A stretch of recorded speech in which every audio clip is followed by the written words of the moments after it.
And I think the American people understand. Who do you trust more on your energy future?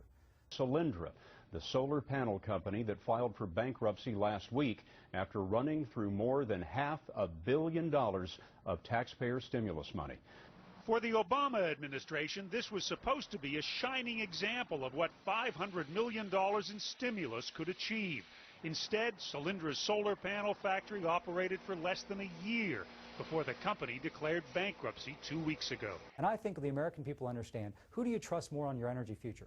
Solyndra boasted about its advanced technology, but now there are suspicions its political connections were at least as important in securing its huge government loan.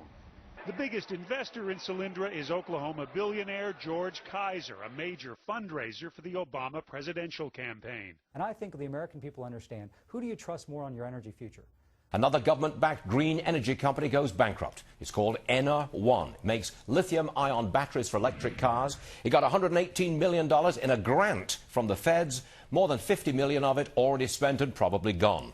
This is Vice President Joe Biden 1 year ago at the Ener1 plant in Greenfield, Indiana.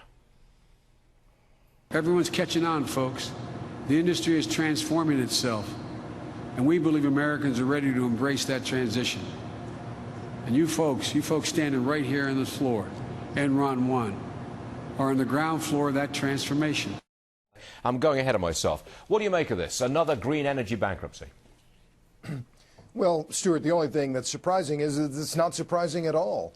The problem in the electric vehicle market, which, recall, the Obama administration has given $5 billion in grants and loan guarantees, is that the market is getting all this government push, but there's no customer pull. And I think the American people understand. Who do you trust more on your energy future? But I want to paint a picture for all of us. The Iranians are practicing closing the Straits of Hormuz. The Canadian Prime Minister has already said to the American President, if you don't want to build this pipeline to create 20,000 American jobs and bring oil through the United States to the largest refinery complex in the world, Houston, I'm going to put it straight west in Canada to Vancouver and ship the oil direct to China, so you'll lose the jobs, you'll lose the throughput, you'll lose 30 or 40 years of work in Houston. And the President of the United States cannot figure out that it is, I'm using mild words here, utterly irrational to say, I'm now going to veto a middle-class tax cut to protect left-wing environmental extremists in San Francisco so that we're going to kill American jobs, weaken American energy, make us more vulnerable to the Iranians, and do so in a way that makes no sense to any normal, rational American. And I think the American people understand. Who do you trust more on your energy future? We're making new investments in the development of gasoline and diesel and jet fuel that's actually made from a plant-like substance. Algae. You got a bunch of algae out here, right?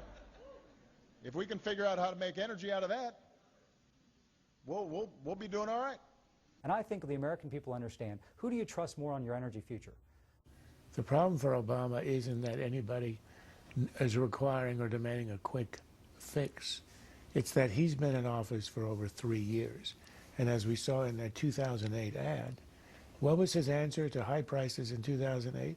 Alternative energy sources. That is not the answer.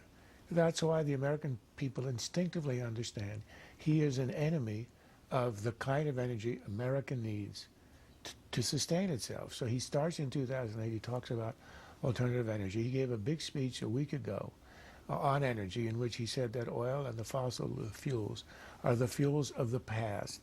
He says drilling isn't an answer or a plan. Of course it is. The American people understand that if you increase production, you can lower the price and decrease the dependency. And yet he talks about, and he subsidizes what? Solyndra?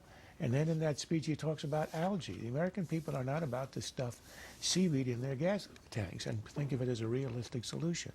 And Keystone, I think, was the killer, because there is no logical argument whatsoever against the Keystone pipeline. It's pure ideology. And they understand that, like Secretary Chu, the President and the Hope administration is anti-oil, wants to actually see a decrease in supply, an increase in price, as a way to get us on all this exotic stuff.